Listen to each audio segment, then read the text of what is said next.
কিছু প্রয়োজন আপনাদের সম্মুখে অন্তত ঘণ্টাখানি বক্তব্য রাখবো, এই মন মানসিকতাই আমি নিয়ে বাড়ি থেকে এসেছিলাম। তবে এখানে উপস্থিত হওয়ার পরে মনের দিক থেকে আমি একটু পরিবর্তিত হলাম, মানসিক চিন্তা ভাবনা পরিবর্তন করলাম। তার কারণ যে লোকগুলো আছেন, আমার মনে হয় যদি মাইক বন্ধ করে দেওয়া হয় তাহলে মুখেও আলোচনা করা যথেষ্ট হবে। আর মুখে আলোচনা করলে আলোচকের সুবিধা, মুখে আলোচনা করলে আলোচকের সুবিধা। মাইক্রোফোনের সম্মুখে বক্তব্য রাখতে হলে শরীরে বেগ পেতে হয়, শরীরের শক্তি ক্ষয় হয়। এটার অবশ্য প্রয়োজন হয় তখন যখন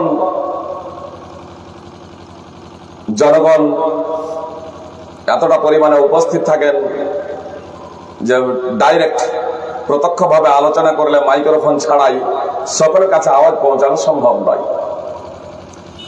যাই হোক, যারা উপস্থিত আছেন বা অনুপস্থিত আছেন, লাইভ হচ্ছে বা রেকর্ডিং হচ্ছে, বক্তব্য যারা শুনছেন তাদের বলবো কিছুক্ষণ অন্তত মনোযোগ দিয়ে কথাগুলো শুনবেন এবং মূল্যায়ন করবেন যে কিভাবে আমাদের সমাজ সংশোধিত হবে, আমাদের সমাজ সংশোধন কিভাবে হবে।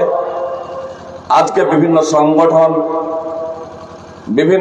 সংগঠনের পক্ষ থেকে বিভিন্ন আলেম ওলামা, বিভিন্ন বক্তা, বিভিন্ন ক্লাব, এমনকি প্রশাসনের পক্ষ থেকেও মুসলিম অমুসলিম বিভিন্ন সংগঠনের মাধ্যম দিয়ে সমাজ সংশোধনের একটা অক্লান্ত প্রচেষ্টা চলছে। Result zero. এত প্রচেষ্টা,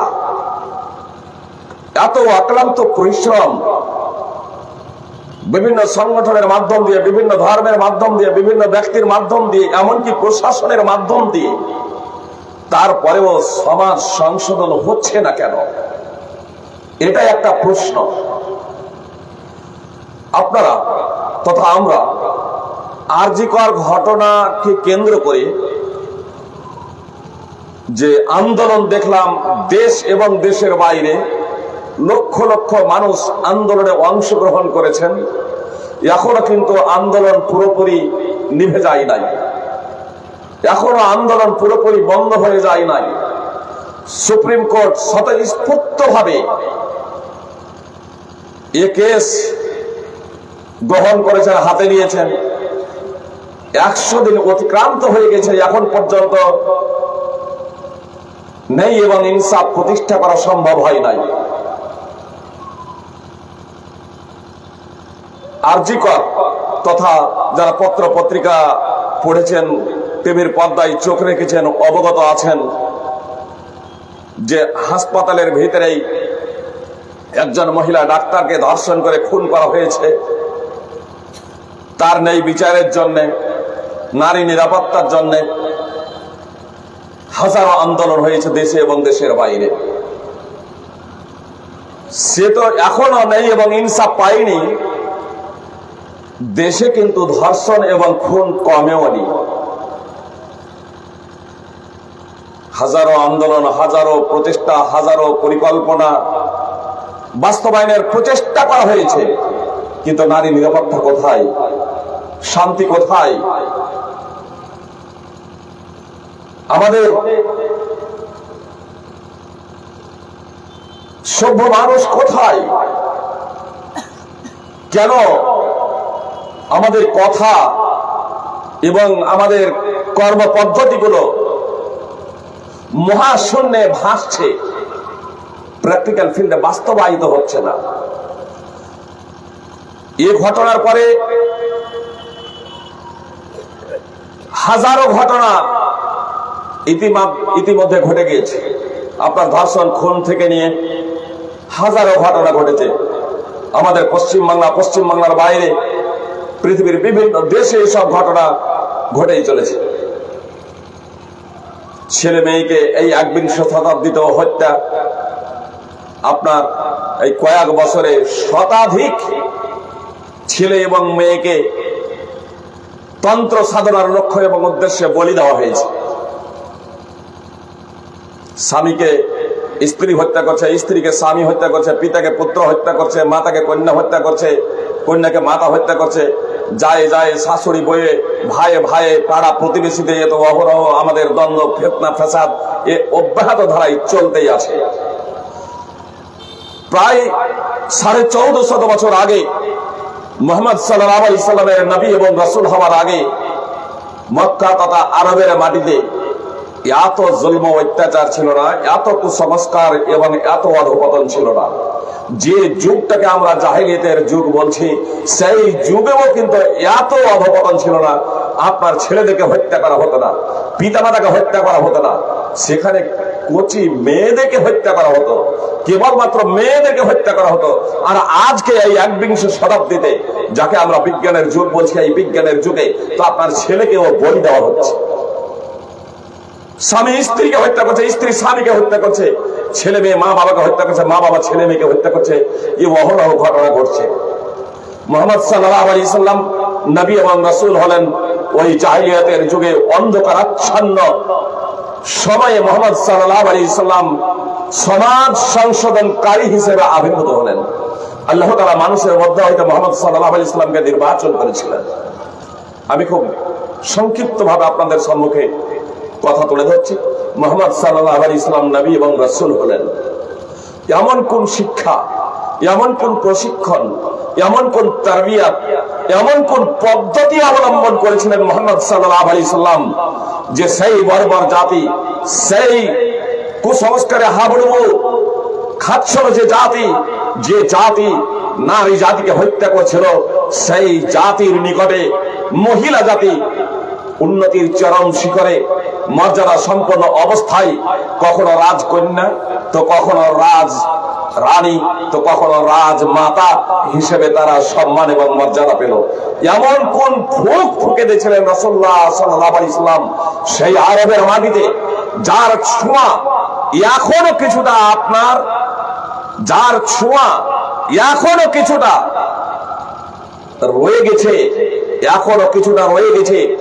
বিশ্বের মানুষ তা দেখে আমরা মূল্যায়ন করে যদি বাস্তবিকই প্রকৃত অর্থেই যদি আমরা সমাজ সংশোধন চাই, আমরা যদি চাই আমার মা এবং বোনেদের নিরাপত্তা, আমরা যদি চাই ধর্ষণ খুন লুট সমাজ থেকে বিলুপ্তি হোক, আমরা যদি চাই ন্যায় এবং ইনসাফ সমাজে প্রতিষ্ঠিত হোক, আমরা যদি চাই মানুষ মানুষকে একে অপরকে স্নেহ এবং শ্রদ্ধা করতে শিখুক, তাহলে মুহাম্মদ সাল্লাল্লাহু আলাইহি সাল্লামের ওই ফর্মুলা আমাদেরকে গ্রহণ করতে হবে।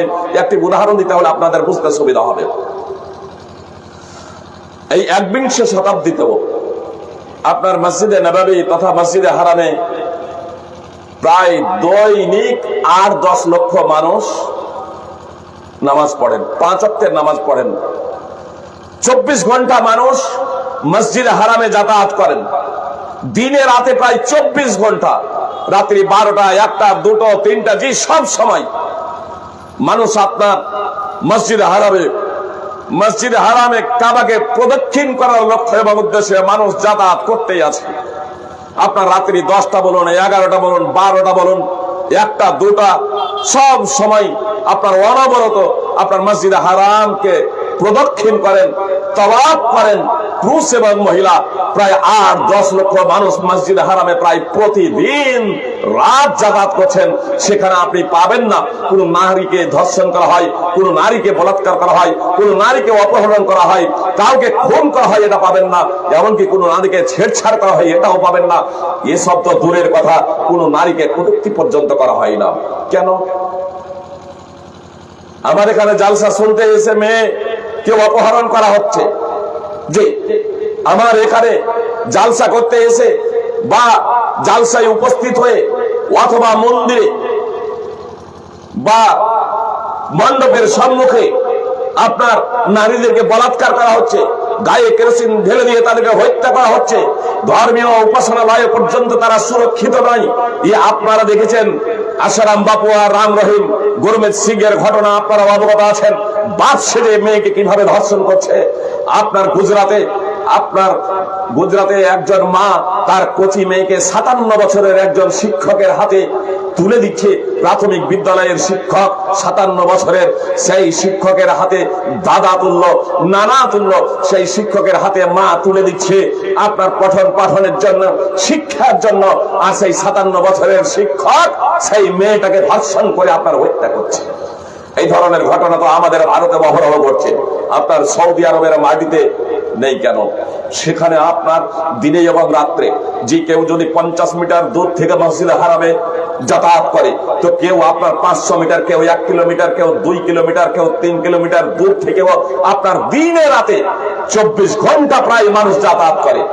বলবেন ফাইজি সাহেব আপনি 24 ঘন্টা বলছেন, রাত্রি 12টায় 1টাতেও কি যায়? জি, রাত্রি 12টায় 1টাতেও যায়। আপনার বিমান মনে করেন নামলো জেদ্দায় রাত্রি 10টায়,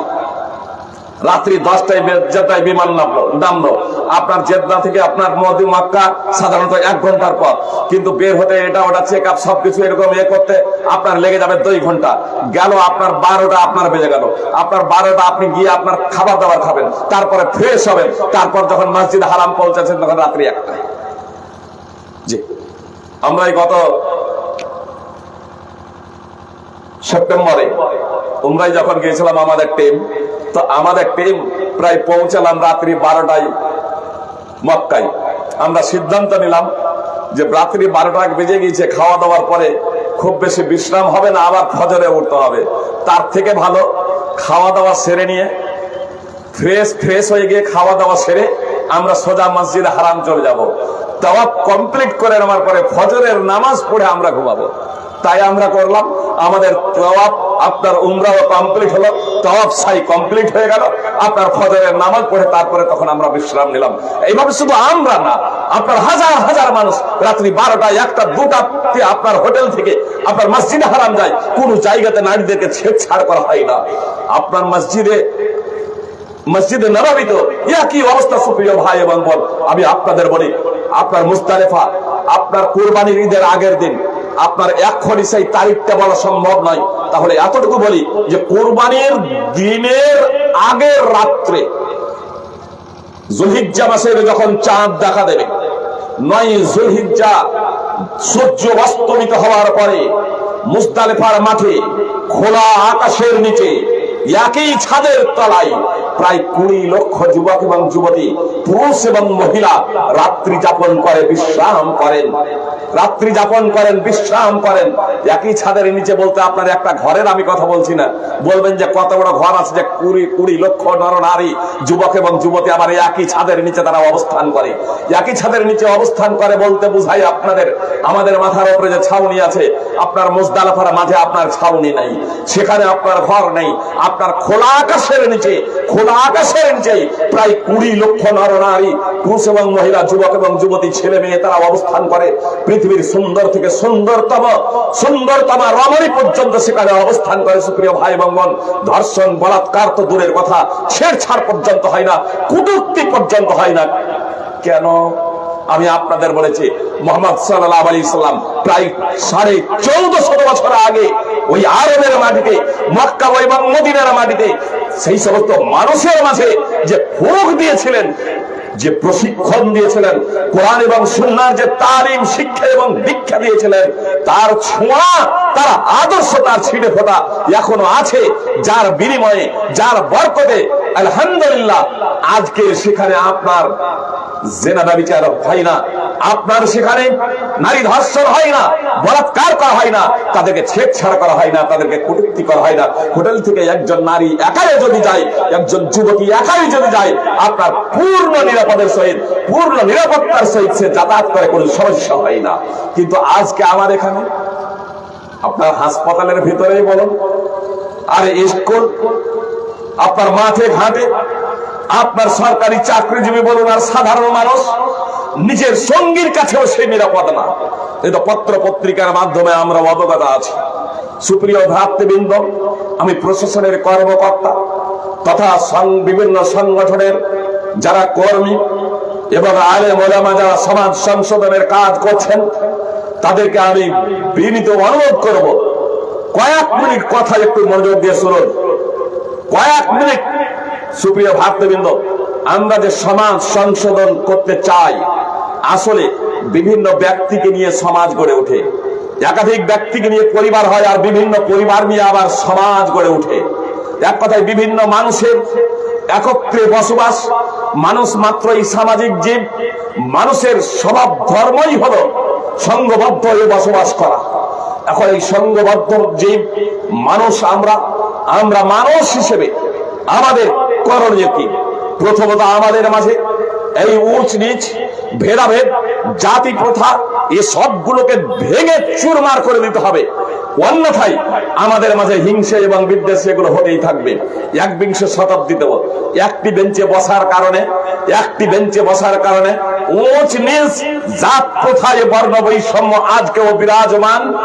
যে কারণে আপনার একজন উচ্চ শ্রেণীর মানুষের কাছে নিম্ন শ্রেণীর মানুষ, যেটা মানুষের তৈরি জাতপাত প্রথা, এই প্রথার কারণে একজন উচ্চ শ্রেণীর মানুষ যে নিজেকে উচ্চ শ্রেণীর ভাবে নিম্ন শ্রেণীর মানুষের নাকে ঘুষি মেরে রক্তপাত করেছে।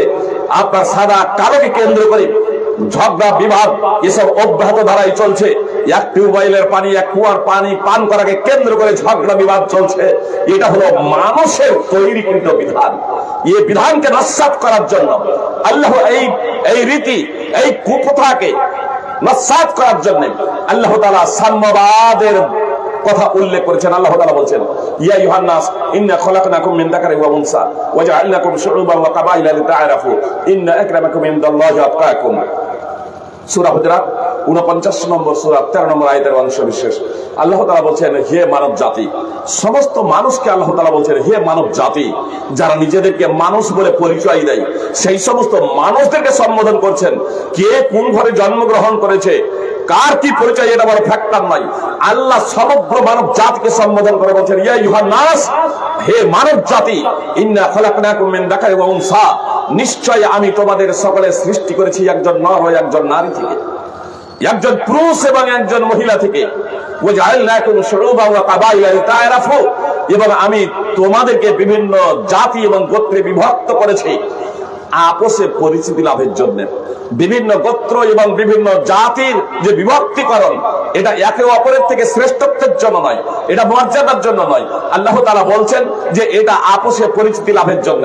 ইন্না আকরামাকুম ইনদাল্লাহি আতকাকুম, নিশ্চয় তোমাদের মধ্যে সর্বোৎকৃষ্ট ব্যক্তি হচ্ছে সেই ব্যক্তি যে যত বেশি সংযমশীল, যে যত বেশি এক অদ্বিতীয় বিশ্ববিধাতার বিধিনিষেধ মেনে চলে, সে তত বেশি আল্লাহ তাআলার নিকটে, স্রষ্টার নিকটে সম্মানিত। তাহলে জন্মসূত্রে একে অপরের থেকে শ্রেষ্ঠতর নয়, বরং কর্মের মাধ্যম দিয়ে একে অপরের থেকে শ্রেষ্ঠতর। যে যত বেশি এক অদ্বিতীয় বিশ্ববিধাতার বিধানকে মেনে চলবে, সে তত বেশি স্রষ্টার নিকটে, আল্লাহ তাআলার নিকটে সম্মানিত এবং মর্যাদা সম্পন্ন ব্যক্তি। মুহাম্মদ সাল্লাল্লাহু আলাইহি সাল্লাম বিদায় হজ্জে আইয়ামে তাশরিকের মাঝে তথা 12 যুলহিজ্জা মিনার মাঠে বক্তব্য প্রদান করতে বলেছিলেন, হে মানব জাতি, জেনে রাখো তোমাদের পিতা তোমাদের প্রতিপালক একজন। জেনে রাখো তোমাদের পিতা একজন। ওয়ানারব ব্যক্তির উপরে আরাবিয়ান ব্যক্তির কোনো প্রাধান্য নাই, আর আরাবিয়ান ব্যক্তির উপরে ওয়ানারব ব্যক্তির কোনো প্রাধান্য নাই। সাদার উপরে কালোর এবং কালোর উপরে সাদার কোনো প্রাধান্য নাই। আরাবিয়ান ব্যক্তির উপরে ওয়ানারব ব্যক্তির কোনো প্রাধান্য নাই, ওয়ানারব ব্যক্তির উপরে আরাবিয়ান ব্যক্তির কোনো প্রাধান্য নাই। সাদার উপরে কালোর কোনো প্রাধান্য নাই, কালোর উপরে সাদার কোনো প্রাধান্য নাই, ইল্লা বিত্তাকওয়া। সে সাদা হোক আর কালো হোক, আরাবিয়ান হোক আর ওয়ানারব হোক, সে যে কেউ হোক না কেন, তার যদি তাকওয়া যদি থাকে, তার যদি আল্লাহ ভীতি থাকে, সে যদি আল্লাহ তাআলার বিধিনিষেধ মেনে যদি চলে, তাহলে সে হলো সম্মানিত ব্যক্তি, তাহলে সে হলো মর্যাদা সম্পন্ন ব্যক্তি। মুসলিম আহমদ হাদিস নম্বর 23489। আল্লাহ তাআলা বলেন, ফাত্তাকুল্লাহ, তোমরা আল্লাহকে ভয় করো, ওয়া আসলিহু যাতা বাইনিকুম ওয়া আতিউল্লাহ ওয়া রাসূলহু ইন কুনতুম মুমিনিন। তোমরা আল্লাহকে ভয় করো এবং পরস্পরের অবস্থা সংশোধন করে নাও। আল্লাহ বলছেন তোমরা আল্লাহকে ভয় করো এবং পরস্পরের অবস্থা সংশোধন করে নাও এবং আল্লাহ এবং তার রাসূলের আনুগত্য করো। যদি তোমরা ঈমানদার হও, যদি তোমরা মুমিন হও, যদি তোমরা মুসলমান হও। সূরা আনফাল 8 নম্বর সূরার 2 নম্বর আয়াতের অংশ বিশেষ আল্লাহ তাআলা স্পষ্ট ভাবে বললেন আল্লাহকে ভয় করো। সুপ্রিয় ভ্রাতৃবৃন্দ ও ভগ্নীগণ, সমাজ সংশোধন ততক্ষণ পর্যন্ত সম্ভব নয় যতক্ষণ না আমাদের মধ্যে আল্লাহ ভীতি বিরাজ করবে। আল্লাহর ভয় এবং ভীতি আমাদের অন্তরে সদা জাগ্রত থাকবে। আপনার সঞ্জয় আরজিকর ঘটনায় প্রথম যাকে অ্যারেস্ট করা হয়েছে, যে সঞ্জয় সে ধর্ষণ করে খুন করেছে, সে একটু সুযোগ পেলেই বলছে আমাকে এটা বলপূর্বক বলানো হয়েছে, আমাকে এটা বলপূর্বক বলানো হয়েছে, আমাকে সঠিক কথা বলতে দেওয়া হয় নাই, আমাকে ভয় দেখানো হয়েছে, ভয় দেখে এসব কথা বলানো হয়েছে। সুপ্রিয় ভাই এবং বোন, ও সত্য বলুক আর মিথ্যা বলুক, বাস্তব কথা হলো এতটা যে এখন পর্যন্ত অপরাধী প্রকাশ্যভাবে সে স্বীকার করেনি, প্রকাশ্যভাবে স্বীকার করেনি। আর যদি বলেন যে করেছে, তো বর্তমানে ফের অস্বীকার করছে। এতটাতে স্পষ্ট যে করেছে তো বর্তমানে আবার অস্বীকার করছে, এটা স্পষ্ট। যদি করেছে আর বর্তমানে আবার অস্বীকার করছে, তাহলে এই অস্বীকার করছে কেন? 3 মাস অতিক্রান্ত হয়ে গেছে, 100 দিন অতিক্রান্ত হয়ে গেছে, এখন পর্যন্ত নেই এবং ইনসাফ প্রতিষ্ঠা করা সম্ভব হয় নাই কেন? অথচ মুহাম্মদ সাল্লাল্লাহু আলাইহি সাল্লাম মানুষের অন্তরে, মানুষের মগজে এই আল্লাহ ভীতি, এক অদ্বিতীয় বিশ্ববিধাতার ভীতিটা যখন মুহাম্মদ সাল্লাল্লাহু আলাইহি সাল্লাম ভরে দিতে সক্ষম হয়েছিলেন, মুহাম্মদ সাল্লাল্লাহু আলাইহি সাল্লামের 23 বছরের নবুয়তি ও রিসালাতি জীবনে, মুহাম্মদ সাল্লাল্লাহু আলাইহি সাল্লামের 23 বছরের নবুয়তি ও রিসালাতি জীবনে আপনার আরব কান্ট্রিতে, মক্কা মদিনা সহ পুরো আরব কান্ট্রিতে মাত্র কয়েকটা এ ধরনের ঘটনা ঘটেছে, মাত্র কয়েকটা ধর্ষণের ঘটনা ঘটেছিল। কোন মানুষ দেখে নাই, কোন মানুষ দেখে নাই। অপরাধী নিজেই এসে আত্মসমর্পণ করছে মুহাম্মদ সাল্লাল্লাহু আলাইহি সাল্লামের নিকটে। কেউ যদি বলেন সঞ্জয় আজকে এটা জানার পরে যে তার কঠোর শাস্তি হবে, এজন্য সে তার মতকে প্রত্যাহার করে নিয়েছে যে আমি ধর্ষণ করিনি, আমি খুন করিনি। আপনার জানতেন যে কয়েকটি ঘটনা ঘটেছিল, যারা অপরাধ করেছিলেন তাদের বিরুদ্ধে কেউ মামলা করেননি, যেমন এমনকি যে ধর্ষিতা হয়েছিল সেও মামলা করেনি, সেও এসে বলেনি, বরং যে ধর্ষণ করেছে, যে ধর্ষণ করেছে, যে আপনার ব্যভিচার করেছে, সে নিজেই এসে সারেন্ডার হয়েছে, আত্মসমর্পণ করেছে। তার অন্তরে যে আল্লাহ ভীতি ছিল, আল্লাহর ভয় এবং ভীতি ছিল, এই ভয় ভীতি কাজ করছিল আমাকে আল্লাহর কাছে একদিন জবাবদিহি করতে হবে। পরকালে পরবর্তী যে একটা অনন্ত জীবন আছে, সেই অনন্ত জীবনে আমি কঠোর শাস্তি ভোগ করতে পারবো না। ক্ষণস্থায়ী জীবনে আমি ফাইসালা নিয়ে নেব, আমি এই ক্ষণস্থায়ী জীবনে নিজেকে পবিত্র করে নেব মুহাম্মদ সাল্লাল্লাহু আলাইহি সাল্লামের মাধ্যমে। মুহাম্মদ সাল্লাল্লাহু আলাইহি সাল্লামের কাছে সারেন্ডার হচ্ছে, আত্মসমর্পণ করছে, বারবার নিজে সাক্ষ্য দিচ্ছে, নিজের কথা ব্যক্ত করছে, আমার দ্বারা এই অপরাধ হয়ে গেছে মুহাম্মদ সাল্লাল্লাহু আলাইহি সাল্লাম, আপনি আমাকে সাক্ষ্য দেন, হে আল্লাহর রাসূল আমাকে সাক্ষ্য দেন। সে অপরাধী জানে আমি যে অপরাধ করেছি, এই অপরাধ যদি স্বীকার যদি করি তাহলে আমার শাস্তি হলো মৃত্যুদণ্ড। এটা জেনে মুহাম্মদ সাল্লাল্লাহু আলাইহি সাল্লামকে মুহাম্মদ সাল্লাল্লাহু আলাইহি সাল্লামের কাছে আত্মসমর্পণ করছে। এটা কেন? মুহাম্মদ সাল্লাল্লাহু আলাইহি সাল্লাম মানুষের অন্তরে এই ভয় এবং ভীতিটা ভরে দিতে সক্ষম হয়েছিলেন। নির্জনেও কেউ যদি থাকে সাধারণত সে অপরাধ করে না। চোর চুরি করা ছেড়ে দিয়েছে, ডাকাত ডাকাতি করা বর্জন করেছে, ধর্ষণ করা বন্ধ করে দিয়েছে, সুদ ঘুষ খাওয়া ছেড়ে দিয়েছে। সমাজ পুত পবিত্র, একেবারে পবিত্রময় সমাজ, সামাজিক অবস্থা পুরো চিত্র পরিবর্তন হয়ে গেছিল। সুপ্রিয় ভাই এবং বোন, এক অপরকে কষ্ট দেওয়া তো দূরের কথা, এক অপরকে প্রতারণা ধোঁকা দেওয়া তো দূরের কথা, আপনার যে কয়েকটা ঘটনা ঘটেছিল, এই ঘটনাও এরা কালেমায়ে শাহাদাত করেছে, যে করছে একজন মুসলমান এমনটি না সাধারণ ভাবে, আসলে চোর মুসলমান হয়ে গিয়েছে, চোর মুসলমান হয়ে গিয়েছে, অপরাধী মুসলমান হয়ে গিয়েছে। কেউ মুসলমান হয়ে যাওয়ার পরে এই কালেমায়ে শাহাদাত বিপ্লবী বাক্য আশহাদু আল্লা ইলাহা ইল্লাল্লাহ ওয়া আশহাদু আন্না মুহাম্মাদান আবদুহু ওয়া রাসূলুহু পাঠ করেছে, সম্পূর্ণরূপে 180 ডিগ্রি ঘুরে গিয়ে কালেমায়ে শাহাদাতের আগে সে চুরি করত, ডাকাতি করত, সে অন্যায় অবিচার করত, সুদ খেত, ঘুষ খেত, কিন্তু কালেমায়ে শাহাদাত যখন পড়ে নিয়েছে সে তখন বিধান মানে আল্লাহর, একমাত্র ইবাদত করে আল্লাহর, আর পদ্ধতি মুহাম্মদ সাল্লাল্লাহু আলাইহি সাল্লামের, আর চুরি নয়, আর ডাকাতি নয়, আর সুদ নয়, আর ঘুষ নয়, অন্যায় অবিচার নয়, মানসিক দুঃখ কষ্ট নয়, আর্থিক কেলেঙ্কারি নয়।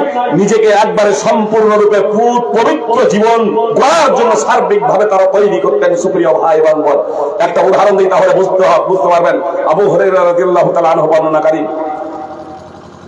ইন্না ফুলানা ইউসাল্লি বিল্লাইল, আবু হুরায়রা রাদিয়াল্লাহু তাআলা আনহু বলছেন যে একজন ব্যক্তি এসে আল্লাহ রাসূল সাল্লাল্লাহু আলাইহি সাল্লামকে বলল, নিশ্চয়ই অমুক ব্যক্তি রাত্রে নামাজ পড়ে, ইদা আসবাহা সারাকা, ইদা আসবাহা সারাকা, আর যখন একটু ফর্সা হয় তখন চুরি করতে বের হয়ে যায়। রাত্রে নামাজ পড়ে আর একটু যখন ফর্সা হয় তখন চুরি করতে বের হয়ে যায়। তো মুহাম্মদ সাল্লাল্লাহু আলাইহি সাল্লাম বললেন, ইন্নাহু সায়ানহাহু মা তাকুল, তুমি যা বলছো তাকে তা থেকে বিরত রাখবে। অর্থাৎ তুমি যে বলছো যে ও নামাজ পড়ে, তো তার নামাজ তাকে বলবে তোর দ্বারা চুরি করা সাথে ঘটেছিল। তাই আসলে চোর মুসলমান হয়েছে, মুসলমান চুরি করছে এমনটি না, চোর মুসলমান হয়ে গেছে, যার পেশা ছিল চুরি করা। এখন প্রথমেই কেউ 180 ডিগ্রি করে গিয়েছে, চুরি করা প্রথম থেকেই একেবারে বন্ধ, বিন্দু মাত্র আর চুরি করে না। কিন্তু কেউ ইসলাম কবুলের পরেও 180 ডিগ্রি না ঘুরে সে একটু পরিবর্তন হয়েছে, তখন এর দ্বারা এবার চুরি করাটা স্বাভাবিক। তো মুহাম্মদ সাল্লাল্লাহু আলাইহি সাল্লাম বলছেন যে সে যেহেতু নামাজ পড়ছে, ওর নামাজ ওকে বলবে তোর দ্বারা চুরি করা যাবে না। মুহাম্মদ সাল্লাল্লাহু আলাইহি সাল্লামের জীবদ্দশাতে ঘটেছিল তাই। সুতরাং মুহাম্মদ সাল্লাল্লাহু আলাইহি সাল্লামের জীবদ্দশাতে দেখুন, মদে যারা হাবুডুবু খেত, আজকে আমাদের সমাজ মদ, জুয়া, লটারি ইত্যাদিতে একেবারে হাবুডুবু খাচ্ছে, অনেক মানুষ মদের জন্য মারা যাচ্ছে। সুপ্রিয় ভ্রাতৃবৃন্দ, এই সমাজ সংশোধিত হবে কিভাবে? যেখানে মদের লাইসেন্স দেয়, মদ উৎপাদনকারীকে পুরস্কৃত করা হয়, আপনার মদ যারা সাপ্লাই দেয় তাদেরকে লাইসেন্স দেওয়া হয়, আর মদ খেয়ে যারা মারা যায় তাদের ফ্যামিলিকে আবার পুরস্কৃত করা হয়, তাদের ফ্যামিলিকে আবার আপনার অর্থ প্রদান করা হয়। সুপ্রিয় ভাই এবং বোন, তাহলে মদ বন্ধ হবে কি করে? সুপ্রিয় ভ্রাতৃবৃন্দ, মুহাম্মদ সাল্লাল্লাহু আলাইহি সাল্লামের জীবদ্দশাতে দেখুন, যে জিনিসটা হারাম তার উৎপাদন হারাম, তার বিক্রয় হারাম, তা পানাহার করাও হারাম। সুপ্রিয় ভ্রাতৃবৃন্দ, যে আরবের মানুষেরা মদে হাবুডুবু খাচ্ছিল, আনাস রাদিয়াল্লাহু তাআলা আনহু বলছেন, যখন মদ হারাম হয়ে গেল তখন আমি আবু তালহা রাদিয়াল্লাহু তাআলা আনহুর বাড়িতে লোকেদেরকে মদ পান করাচ্ছিলাম, মদ সেবন করাচ্ছিলাম। যখন আল্লাহ রাসূল সাল্লাল্লাহু আলাইহি সাল্লামের পক্ষ থেকে একজন ঘোষক যখন ঘোষণা দিতে শুরু করলেন, আলা আলা ইন্নাল খামরা কাদ হুররিমাত, জেনে রাখো নিশ্চয়ই মদ হারাম করে দেওয়া হয়েছে। যখন এই কথা ঘোষণা দিতে শুরু করলেন একজন ঘোষক রাসূল সাল্লাল্লাহু আলাইহি সাল্লামের পক্ষ থেকে, তখন আবু তালহা আনাসকে বলছেন, উখরুজ, বেরিয়ে দেখো তো এই ঘোষণাটা কিসের। আনাস রাদিয়াল্লাহু তাআলা আনহু বাইরে বের হয়ে দেখলেন, ঘোষণা শুনলেন। ঘোষণা শোনার পরে আবু তালহাকে বলছেন যে আল্লাহ রাসূল সাল্লাল্লাহু আলাইহি সাল্লামের পক্ষ থেকে একজন ঘোষণাকারী ঘোষণা দিচ্ছেন, জেনে রাখো মদ হারাম করে দেওয়া হয়েছে। তখন আবু তালহা, যারা মদ খাচ্ছিলেন ওই মুহূর্তে, আবু তালহা বলছেন, আনাস বের হও, ফারিকহা, এবং এই মদগুলো ঢেলে ফেলে দাও। ফাজারাত ফি সিকাকিল মদিনা, মদিনার অলিতে গলিতে, মদিনার রাস্তায় রাস্তায় সেদিন মদের স্রোত প্রবাহিত হয়ে গিয়েছিল। সহিহ বুখারী হাদিস নম্বর 4620। সুপ্রিয় ভ্রাতৃবৃন্দ, শুধু একটা আওয়াজ, একটা আওয়াজ, একটা বাক্য কানে এসে পৌঁছাচ্ছে, দ্বিতীয়বার সেটাকে যাচাই বাছাই করারও তারা প্রয়োজন মনে করেনি। আপনার আওয়াজ এসে পৌঁছেছে, মদ হারাম করে দেওয়া হয়েছে, মদ নিষিদ্ধ করে দেওয়া হয়েছে। এ বাক্য শোনা মাত্রই সুপ্রিয় ভাই এবং বোন, আপনার সাহাবায়ে কেরাম আপনার মদকে এমন ভাবে ঢেলে ফেলে দিলেন, এমন ভাবে ঢেলে ফেলে দিলেন যে মদিনার অলিতে গলিতে আপনার মদের স্রোত প্রবাহিত হয়ে গিয়েছিল। বুঝতে পারছেন এ থেকে যে মদিনার মানুষ মদ পানে কত আসক্ত ছিল। এই আসক্তি মদ পানে তাদেরকে মদ পান ছাড়াতে বেশি সবাই লাগেনি। সুপ্রিয় ভাতৃবৃন্দ, এটা কিভাবে হয়েছিল, কেমন হয়েছিল সুপ্রিয় ভাই এবং বোন? মুহাম্মদ সাল্লাল্লাহু আলাইহি সাল্লামের পক্ষ থেকে মাত্র একটি ঘোষণা, আর আজকে আমাদের পক্ষ থেকে নানা ধরনের পদক্ষেপ গ্রহণ করা হচ্ছে, কিন্তু এই পদক্ষেপ সমস্ত মহাশূন্যে ভাসছে। এটা কেন হচ্ছে জানেন? আসলে আমরা মানুষের মগজের পরিবর্তন না করে, মানসিকতার পরিবর্তন না করে আমরা ডাইরেক্ট মানুষটাকে পরিবর্তন করতে চাচ্ছি। এটা সম্ভব না। আজকে যেটা দেখছেন, একটু সুযোগ পেলেই ও অপরাধ করবে। মানুষ অপরাধ প্রবণে অভ্যস্ত। মানুষ পাপ কাজ করতে উৎসাহিত হয় শয়তানের দ্বারা। শয়তান চাই সদা সর্বদা এ পৃথিবীতে মানুষ পাপ করে যাতে জাহান্নামী হয়। আর আমরা শয়তানের সঙ্গে বন্ধুত্ব পেতে নিজেদের সমাজ সংশোধন করবো, এটা সম্ভব না। আমি এজন্য বলি, আজ বিভিন্ন যে সংগঠন আছে, বিভিন্ন আপনার সংগঠনের নেতা কর্মীরা আছেন, আপনার বিভিন্ন বক্তা আছেন, আপনার বিভিন্ন প্রতিষ্ঠান আছে এবং প্রতিষ্ঠানের কর্ণধাররা রয়েছেন, বিভিন্ন আলেম ওলামা এবং বক্তা রয়েছেন, ইমাম রয়েছেন। আমি প্রথমে বলবো আপনাদের, আমরা যদি মাদ্রাসা কমিটি, আমরা যদি মসজিদ কমিটি, আমরা যদি বক্তা, আমরা যদি ধর্মীয় পণ্ডিত, আমরা যারা সংগঠন করি, সংগঠনের নেতৃবৃন্দ এবং যারা কর্মী, সর্বপ্রথম আমরা নিজেদেরকে সংস্কার এবং সংশোধন করে নেব। আমরা কোন প্রকারের অন্যায় করব না। প্রথমত আমাকে স্টার্ট করতে হবে 100% সৎ মানুষ হবো আমি। সুপ্রিয় ভাতৃবৃন্দ, এই যদি উদ্যোগ যদি আমরা নিতে পারি, তাহলে আমার কথাও সমাজে কার্যকর হবে, সমাজের মানুষ মেনে চলবে সুপ্রিয় ভাই এবং বোন, এবং আমি আমার মিশনে সাকসেসফুল হব, সফল হব। মুহাম্মদ সাল্লাল্লাহু আলাইহি সাল্লাম মুহাম্মদ সাল্লাল্লাহু আলাইহি সাল্লামকে আল্লাহ তাআলা নির্দেশ দিচ্ছেন যে তুমি নামাজ পড়ো, তোমার পরিবারকে নামাজের নির্দেশ দাও। ওয়ামুর আহলাকা বিসসালাতি ওয়াসতাবির আলাইহা। আল্লাহ তাআলা মুহাম্মদ সাল্লাল্লাহু আলাইহি সাল্লামকে বলছেন, তুমি তোমার পরিবার পরিজনকে নামাজের নির্দেশ দাও এবং তুমি নিজেও নামাজে অবিচল থাকো, অব্যাহত ধারায় তুমিও নামাজ পড়তে থাকো। এই নয় যে তুমি মাঝে মাঝে নামাজ পড়বে আর পড়বে না, অব্যাহত ধারায় নামাজ পড়তে থাকো। সূরা তাহা 20 নম্বর সূরা 132 নম্বর আয়াত। তাহলে মুহাম্মদ সাল্লাল্লাহু আলাইহি সাল্লাম হচ্ছে দায়ী। মুহাম্মদ সাল্লাল্লাহু আলাইহি সাল্লাম বিশ্ব মানবের পথ প্রদর্শক। মুহাম্মদ সাল্লাল্লাহু আলাইহি সাল্লাম বিশ্ব মানব জাতির জন্য নবী এবং রাসূল, পথ প্রদর্শক। মুহাম্মদ সাল্লাল্লাহু আলাইহি সাল্লামকে আল্লাহ তাআলা নির্দেশ দিচ্ছেন যে তুমি নিজে নামাজ পড়ো, পরিবার পরিজনকে নামাজ পড়ার নির্দেশ প্রদান করো।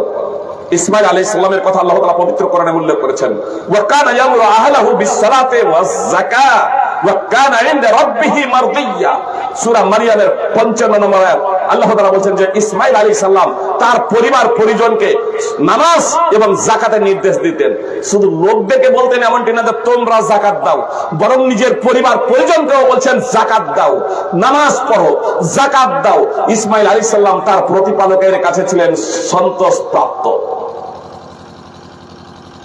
আপনার নবী এবং রাসূল ইব্রাহিম আলাইহিস সালাম, ইয়াকুব আলাইহিস সালাম কে দেখুন, আল্লাহ তাআলা পবিত্র কোরআনে বলছেন, ওয়া ওয়াসা বিহা ইব্রাহিম বানিহি ওয়া ইয়াকুব ইয়া বানিয়া ইন্নাল্লাহা আস্তাফা লাকুমুদ-দীন ফালা তামুতুন্না ইল্লা ওয়া আনতুম মুসলিমুন।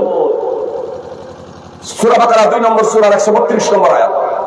ইব্রাহিম আলাইহিস সালাম এবং ইয়াকুব আলাইহিস সালাম তাদের সন্তানদের তোমাদের জন্য দ্বীনকে, ইসলামকে তোমাদের জন্য মনোনীত করেছেন, ইসলামকে তোমাদের জন্য নির্বাচন করেছেন। ফালা তামুতুন্না ইল্লা ওয়া আনতুম মুসলিমুন, অতএব তোমরা মুসলিম না হয়ে মৃত্যুবরণ করো না। তাহলে নবী এবং রাসূল হওয়া সত্ত্বেও তারা নিজেদের সন্তান এবং সন্ততিদের উপদেশ দিচ্ছেন।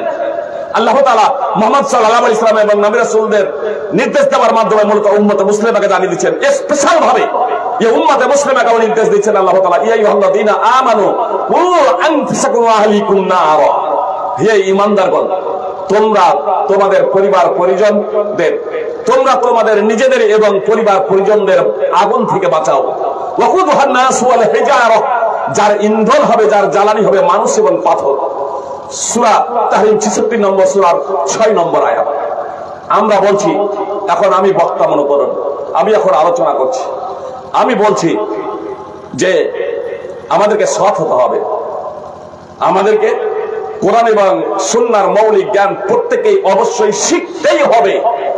কিন্তু আমি যদিও শিখেছি, মনে করুন আমি আমার সন্তান সন্ততি ছেলে মেয়েকে কোরআনের ইসলামের মৌলিক জ্ঞান শিক্ষা দেই না, তো সমাজের কাছে তার কি বার্তা যাবে?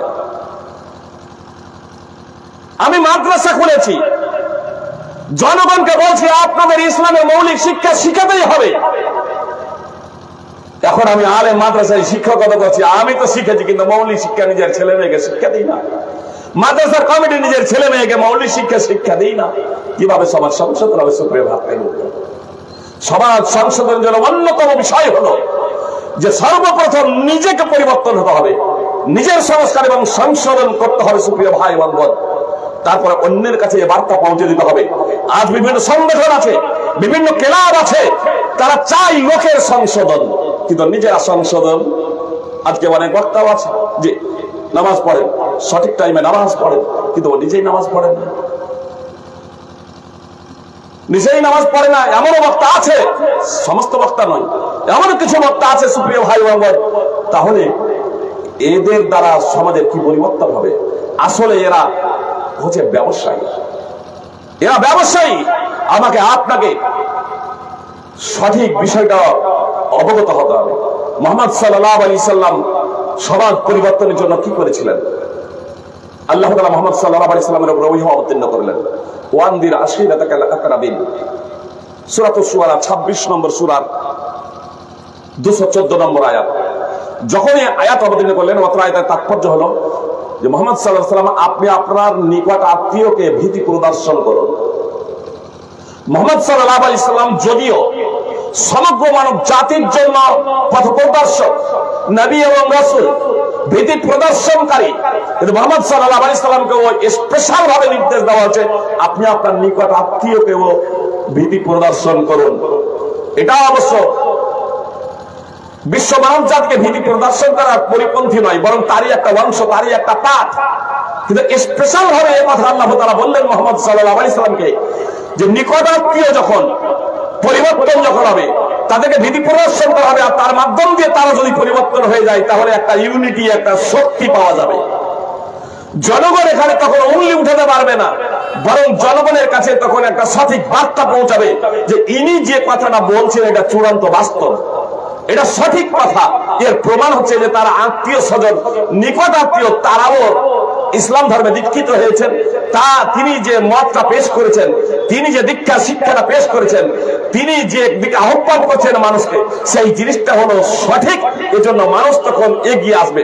সুতরাং আপনারা দেখবেন মুহাম্মদ সাল্লাল্লাহু আলাইহি সাল্লাম যখন ইসলামের প্রচার পাবলিসিটি করলেন, কিছু আত্মীয় স্বজন যদিও বিরুদ্ধাচরণ করেছিল, বরং বলা যেতে পারে সিংহভাগ মক্কার কুরাইশ মুহাম্মদ সাল্লাল্লাহু আলাইহি সাল্লামের বংশাবলী, তারা মুহাম্মদ সাল্লাল্লাহু আলাইহি সাল্লামের বিরুদ্ধাচরণ করেছিল। মুহাম্মদ সাল্লাল্লাহু আলাইহি সাল্লামকে মক্কা ত্যাগ করতেও বাধ্য করেছিল। মুহাম্মদ সাল্লাল্লাহু আলাইহি সাল্লাম মদিনায় গেলেন, কুরাইশদের মধ্যে কিছু মানুষ ইসলাম কবুল করলো, মদিনার কিছু মানুষ ইসলাম কবুল করলো। 8ম হিজরিতে আপনার যখন মক্কার সমগ্র কুরাইশ জাতি, মক্কাবাসীগণ যখন ইসলাম কবুল করেছিল, মাত্র কয়েকজন ছাড়া, 2-3 ছাড়া, 3 ছাড়া সবাই যখন ইসলাম কবুল করেছিল, সুপ্রিয় ভাতৃবৃন্দ, মাত্র 3 ছাড়া সবাই ওই সময় যারা বেঁচে ছিল মক্কাতে, আপনার কুরাইশ বংশের যত মানুষ ছিল ওই সময় যারা জীবিত ছিল, আপনার হুনায়ন মক্কা বিজয়ের দিনে 8ম হিজরিতে আপনার সেই দিন সবাই কালেমায়ে শাহাদাত পাঠ করে মুসলমান হয়ে গিয়েছিলেন সুপ্রিয় ভাই এবং বোন।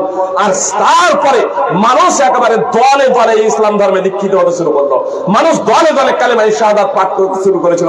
আল্লাহ তাআলা সেই প্রেক্ষাপটে আয়াত একটা সূরা অবতীর্ণ করেছেন, সূরা নাসর, ইয়াদখুলুনা ফি দীনিল্লাহি আফওয়াজা।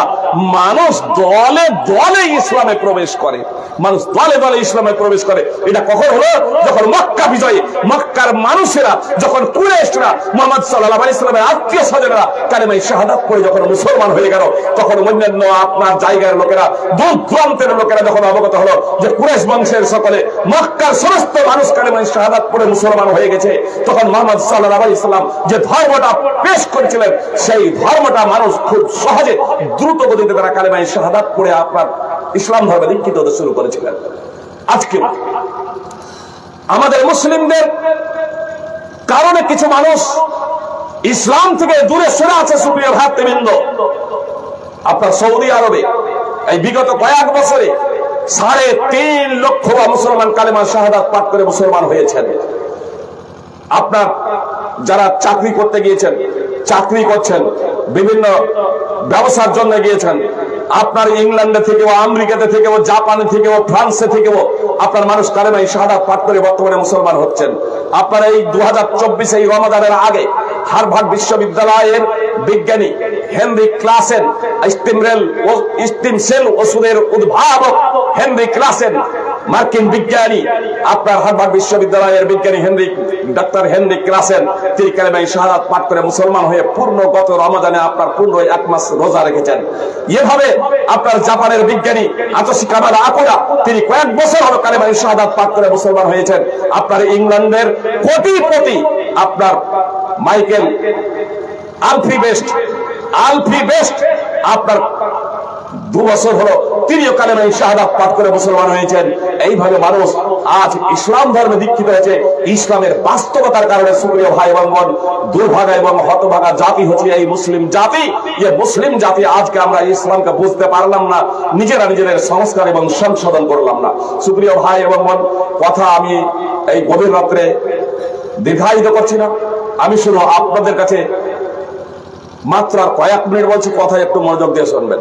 আবু দারদা রাদিয়াল্লাহু তাআলা আনহু বর্ণনাকারী, সমাজ সংশোধনের জন্য এই বিষয়গুলো খুবই গুরুত্বপূর্ণ।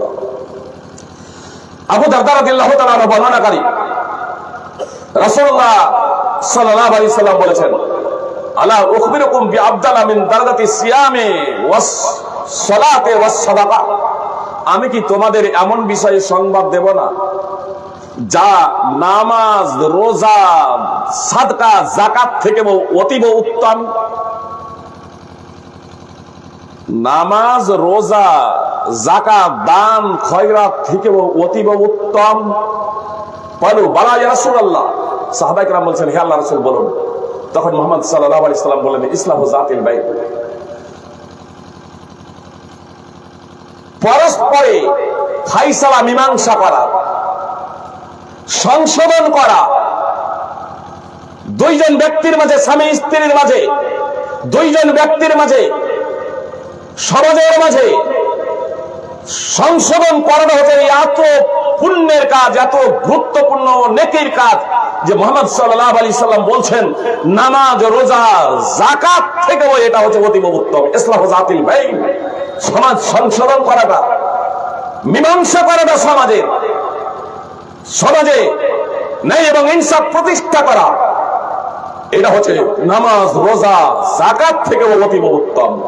ও ফাসাদ যাতিল বাইনে আল হালিকা, আবু দাউদের হাদিস, মুসলিম আহমদের ফাসাদ যাতিল বাইনে হিয়াল হালিকা ভাবাত্তায়াক। মুহাম্মদ সাল্লাল্লাহু আলাইহি সাল্লাম বললেন যে আপোষে ঝগড়া বিবাদ করা, আপোষে সুসম্পর্ক নষ্ট করা, আপোষে সুসম্পর্ক নষ্ট করা, আপোষে ঝগড়া বিবাদ করা, এটা হলো ধর্মকে বিনাশ করার নামান্তর। এটা হলো ধর্মকে বিনাশ করার নামান্তর। সুনানে আবু দাউদ হাদিস নম্বর 4919, সুনানে তিরমিজিতে হাদিস রয়েছে হাদিস নম্বর 2509, সেখানে রয়েছে সালাহু যাতিল বাইন।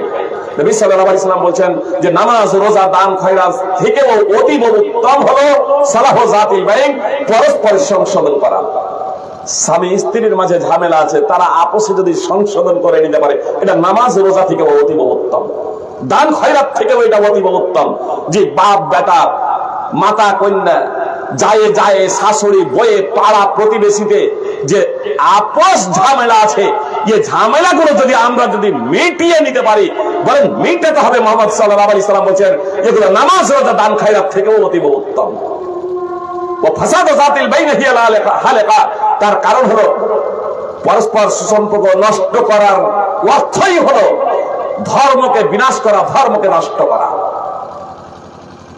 এই জন্য মুহাম্মদ সাল্লাল্লাহু আলাইহি সাল্লাম বলেছেন, আবু শারীর রাদিয়াল্লাহু তাআলা আনহু বর্ণনা করেন, ওয়াল্লাহি লা ইউমিন ওয়াল্লাহি লা ইউমিন ওয়াল্লাহি লা ইউমিন, আল্লাহর কসম আল্লাহর কসম আল্লাহর কসম, তিনবার করে বললেন আল্লাহর কসম খেয়ে যে আল্লাহর কসম সে মুসলমান নয়, আল্লাহর কসম সে ইমানদার নয়। এই কথাটা তিনবার বললেন, অর্থাৎ আল্লাহর কসম সে মুসলমান নয়, আল্লাহর কসম সে মুসলমান নয়, আল্লাহর কসম সে মুসলমান নয়।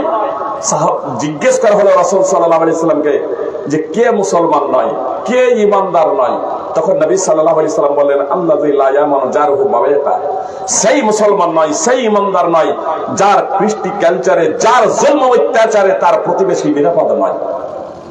সহিহ বুখারী হাদিস নম্বর 6016। একজন মুসলিম সে নিজেও শান্তিতে বসবাস করবে, এই পৃথিবীতে সুখ এবং শান্তি লোভিবে, তার যারা চতুর্পার্শ্বে বসবাস করে তারাও সুখ এবং শান্তি লোভিবে, তার চতুর্পার্শ্বে যারা বসবাস করে। সুতরাং মুহাম্মদ সাল্লাল্লাহু আলাইহি সাল্লাম বলেছেন, আল মুসলিমু মান সালিমান নাসু মিন লিসানিহি ওয়া ইয়াদিহি, মুসলমান তো হলো সেই ব্যক্তি যার জবান এবং হাতের থেকে লোকেরা নিরাপদে থাকে। আপনি মুসলমান, আপনার কথা দ্বারা কেউ কষ্ট পাবে না, আপনার কথা দ্বারা কেউ দুঃখ পাবে না, আপনার আচার আচরণ ব্যবহারে কেউ দুঃখ পাবে না, এবং আপনার হাত দ্বারা কেউ দুঃখ এবং কষ্ট ভোগ করবে না। মুহাম্মদ সাল্লাল্লাহু আলাইহি সাল্লাম মুসলমানের সঙ্গেই দিয়েছেন, আল মুসলিমু মান সালিমান নাসু মিন লিসানিহি ওয়া ইয়াদিহি, মুসলমান তো হলো সেই ব্যক্তি যার জবান এবং তার হাত থেকে লোকেরা নিরাপদে থাকে। তাহলে আমাদের সমাজ সংশোধনের জন্য সর্বপ্রথম আমাদের নিজের সংস্কার এবং সংশোধন করতে হবে। সুতরাং বিদায়ী হজ্জে 10ম হিজরিতে রাসূল সাল্লাল্লাহু আলাইহি সাল্লাম মিনা মাঠে বক্তব্য প্রদান করতে গিয়ে বলেছেন, জাহেলিয়াতের সমস্ত কর্ম, জাহেলিয়াতের সমস্ত ব্যাপার, জাহেলিয়াতের সমস্ত বিষয় তাহাতা কাদামাইয়া মাওজুন। মুহাম্মদ সাল্লাল্লাহু আলাইহি সাল্লাম বলছেন, আলা আলা ওয়া কুল্লু শাইইন মিন আমরিল জাহিলিয়াতি তাহাতা কাদামাইয়া মাওজুন, সাবধান, জাহেলিয়াতের সকল বিষয়, জাহেলিয়াতের সকল অপসংস্কৃতি আমার উভয় পায়ের নিচে। তারপরে মুহাম্মদ সাল্লাল্লাহু আলাইহি সাল্লাম বলেন, ওয়া দামাউল জাহিলিয়াতি মাওজুআ, জাহেলিয়াতের রক্তপণ বাতিল হলো। মুহাম্মদ সাল্লাল্লাহু আলাইহি সাল্লাম এটা বাতিল করতে গিয়ে সর্বপ্রথম মুহাম্মদ সাল্লাল্লাহু আলাইহি সাল্লাম বলেন, সর্বপ্রথম আমি আমার বংশের ইবনে রাবিয়া বিন হারিসের রক্তপণ বাতিল করছি। যে ইবনে রাবিয়া বানু সাদ গোত্রে শিশু অবস্থায় পোষ্য ছিল, হুযাইল গোত্রের লোকেরা তাকে হত্যা করেছিল। আমি আমার বংশের এই ইবনে রাবিয়া বিন হারিসের রক্তপণ প্রথমে আমি বাতিল করছি। সুদ, জাহেলিয়াতের যত সুদ আছে সবকে বাতিল করা হলো, আর আমি সর্বপ্রথম আমার বংশের আব্বাস বিন আব্দুল মুত্তালিবের সকল সুদকে বাতিল করলাম। সকল প্রকারের সুদ বাতিল। সহিহ মুসলিম হাদিস নম্বর 1228। মুহাম্মদ সাল্লাল্লাহু আলাইহি সাল্লাম নিজের থেকে, নিজের পরিবার থেকে, নিজের বংশ থেকে আপনার অপসংস্কৃতিকে, নিজের পরিবারে বা নিজের বংশে যে অপসংস্কৃতি ছিল সেগুলোকে শেষ করছেন। আর সব যখন কাজ করছেন তখন নিজে থেকে স্টার্ট করছেন, ভালো কাজ করছেন নিজে থেকে স্টার্ট করছেন। এমনকি মুহাম্মদ সাল্লাল্লাহু আলাইহি সাল্লামের উপরে আমি আপনাদের বললাম যে সূরাতুশ শুআরা 26 নম্বর সূরা 214 নম্বর আয়াত যখন অবতীর্ণ হলো, মুহাম্মদ সাল্লাল্লাহু আলাইহি সাল্লাম পাহাড়ের উপরে চলে গেলেন। তারপরে বললেন, ইয়া সাবাহা। ইয়া সাবাহা বাক্যটা সেই সময় বলা হতো যখন আপনার শত্রুপক্ষ আক্রমণ করত। শত্রুপক্ষ যখন আক্রমণ করত তখন ইয়া সাবাহা এই বাক্যটা, এই সাবাহা এই বাক্য দিয়ে আহ্বান করা হতো। মুহাম্মদ সাল্লাল্লাহু আলাইহি সাল্লাম সাফা পর্বতে চড়লেন, ইয়া সাবাহা বলে আহ্বান করলেন। যত মানুষ ছিল সবাই আপনার ছুটে এলো মুহাম্মদ সাল্লাল্লাহু আলাইহি সাল্লামের সম্মুখে।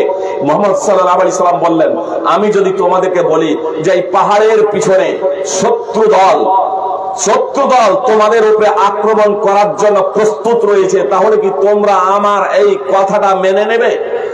তোমরা আমার এই কথার সত্যায়ন করবে? তখন তারা বলেছিল, হ্যাঁ করব। কারণ মা জাররাবনা আলাইকা ইল্লা সিদকা, আমরা আপনাকে কখনো সত্য ছাড়া কখনো অন্য কোনো অবস্থায় পাই না। উনি বলেছে মা জাররাবনা আলাইকা কাযিবা, আমরা আপনাকে কখনো মিথ্যা বলতে দেখি নাই। আমাদের ভান্ডারে আপনার ব্যাপারে এটা নেই, আমাদের পাত্রে আপনার ব্যাপারে এটা নেই যে আপনি জীবনে কখনো মিথ্যা কথা বলেছেন। অতএব আপনি পাহাড়ের চূড়ায় আছেন, আপনি যেমন সামনে দেখছেন পিছনে দেখছেন, আমরা কিন্তু পাহাড়ের ওপাশে কি আছে দেখতে পাচ্ছি না। আপনি যদি বলেন পাহাড়ের ওই পাশে শত্রু সৈন্য আমাদেরকে আক্রমণ করার জন্য প্রস্তুত রয়েছে, তাহলে আমরা এটাকে মেনে নেব যে আপনি সত্য কথাই বলছেন। মুহাম্মদ সাল্লাল্লাহু আলাইহি সাল্লাম বললেন, আমি তোমাদেরকে ভীতি প্রদর্শন করছি কঠোর শাস্তি থেকে। আবু লাহাব তখন বলেছিল মা জামাতানা ইল্লা লিহাদা, এ কারণে কি আপনি আমাদেরকে একত্র করেছেন? তাব্বাল্লাক মা জামাতানা ইল্লা লিহাদা, আপনার দুই হাত ধ্বংস হয়ে যাক, আপনি কি এজন্যই আমাদেরকে একত্রিত করেছেন? এই প্রেক্ষাপটে সূরা লাহাব অবতীর্ণ হয়। সূরা লাহাবের অপর নাম মাসাদ। এই সূরা লাহাব অবতীর্ণ হয়ে যায় সুপ্রিয় ভাই এবং মুহাম্মদ সাল্লাল্লাহু আলাইহি সাল্লাম ইশতাক করলেন তার আত্মীয় স্বজন দিয়ে। এই আয়াত যখন অবতীর্ণ হয়, আবু হুরায়রা রাদিয়াল্লাহু তাআলা আনহু বলছেন, বংশের কুরাইশ বংশের বিভিন্ন গোত্রের নাম নিয়ে মুহাম্মদ সাল্লাল্লাহু আলাইহি সাল্লাম আহ্বান করেছিলেন। এমনকি আপন চাচা আব্বাস বিন আব্দুল মুত্তালিবের নাম নিয়ে আহ্বান করেছিলেন, হে আমার চাচা, নিজেকে আপনি বাঁচান জাহান্নামের আগুন থেকে, আল্লাহর নিকটে আপনার জন্য আমি কিছুই করতে পারবো না। নিজের ফুফু সাফিয়া রাদিয়াল্লাহু তাআলা আনহাকে সম্বোধন করেছেন, বলেছিলেন, হে আমার ফুফু, আপনি নিজেকে জাহান্নামের আগুন থেকে বাঁচান, আল্লাহর কাছে আমি আপনার জন্য কিছুই করতে পারবো না যদি নিজেকে আপনি না বাঁচান। নিজের কলিজার টুকরা ফাতেমা রাদিয়াল্লাহু তাআলা আনহাকে বলছিলেন, ইয়া ফাতেমা বিনতে মুহাম্মদ আনকিদি নাফসাকি মিনান নার, হে ফাতেমা মুহাম্মাদের কন্যা, নিজেকে জাহান্নামের আগুন থেকে বাঁচাও।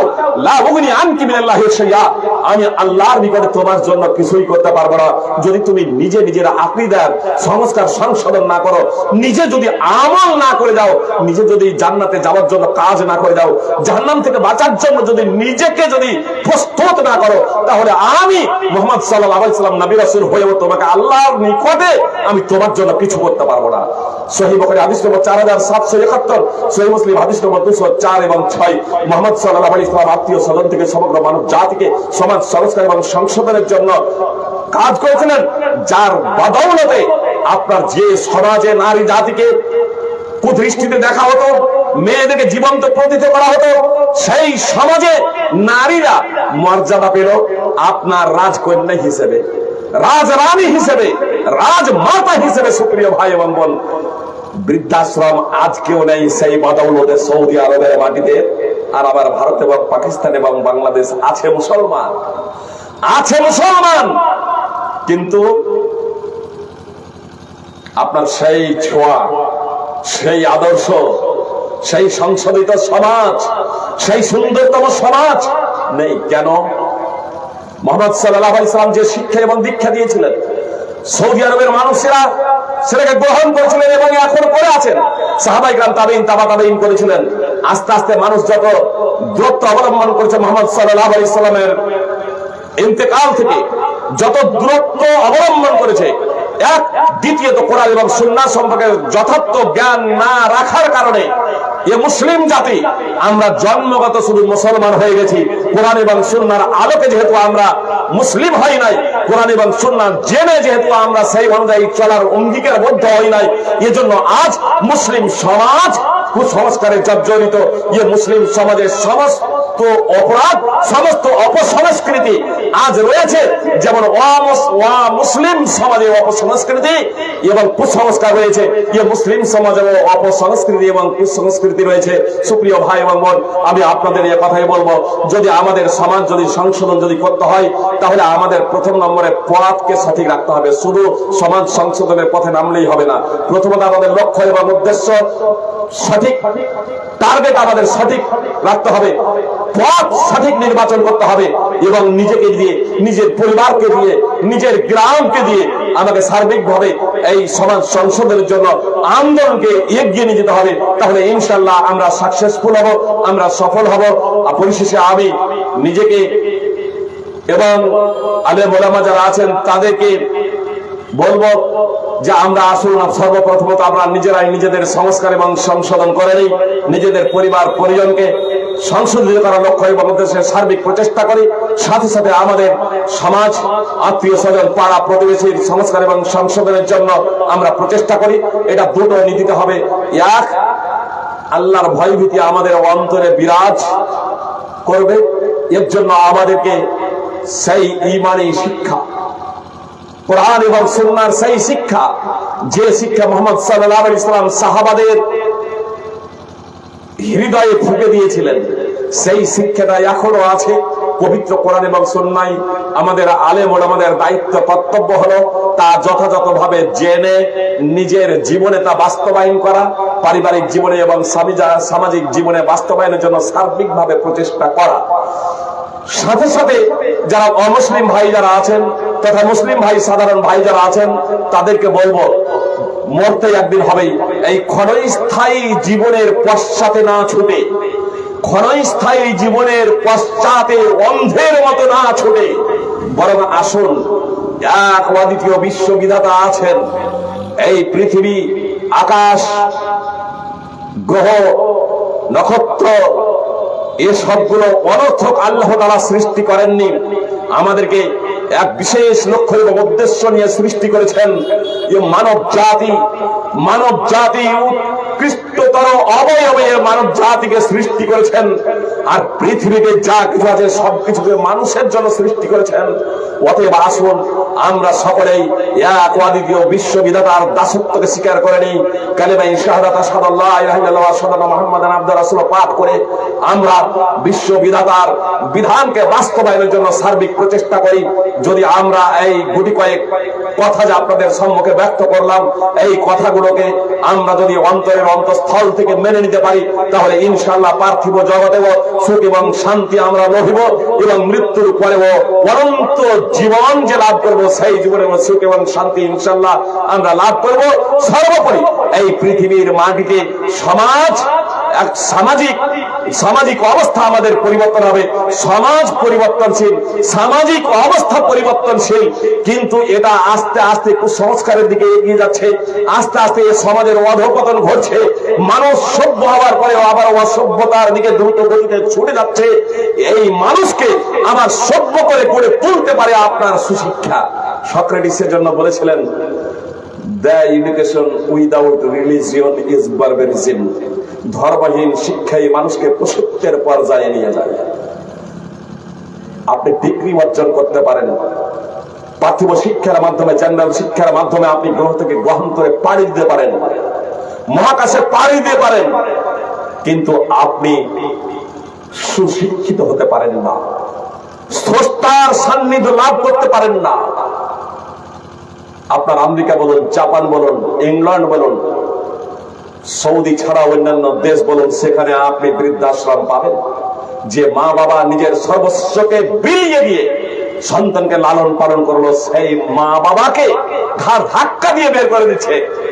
আপনার উন্নত দেশ যাদেরকে আমরা বলছি, সেই উন্নত দেশ, শিক্ষিত দেশ বলে যাদেরকে আমরা আখ্যায়িত করেছি, সেই সমস্ত জায়গাতে আপনার বৃদ্ধাশ্রম গড়ে উঠেছে কেন? আপনার এই সুশিক্ষা বর্জিত শিক্ষার কারণে। এজন্য আপনারা জেনারেল শিক্ষায় শিক্ষিত হন, আপনার ডাক্তার হন, ইঞ্জিনিয়ার হন, ব্যারিস্টার হন, ব্যবসায়ী হন, আপনার মহাকাশে পাড়ি দিন, গ্রহ থেকে গ্রহান্তরে ছুটে চলুন, গবেষণা করুন, শিক্ষা অর্জন করুন।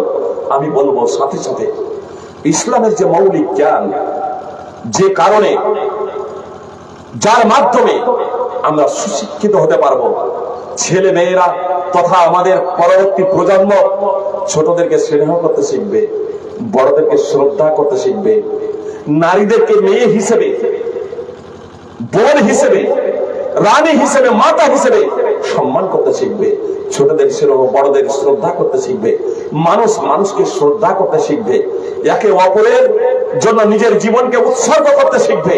অন্যায় অবিচার আমাদের সমাজ থেকে মিটে যাবে, সুখ এবং শান্তি আমাদের সমাজে প্রতিষ্ঠিত হবে ইনশাআল্লাহ। আল্লাহ তাআলা আমাদের সকলে পবিত্র কোরআন এবং সুন্নাহকে যথাযথভাবে জেনে সমাজ সংশোধন করার তৌফিক দান করেন।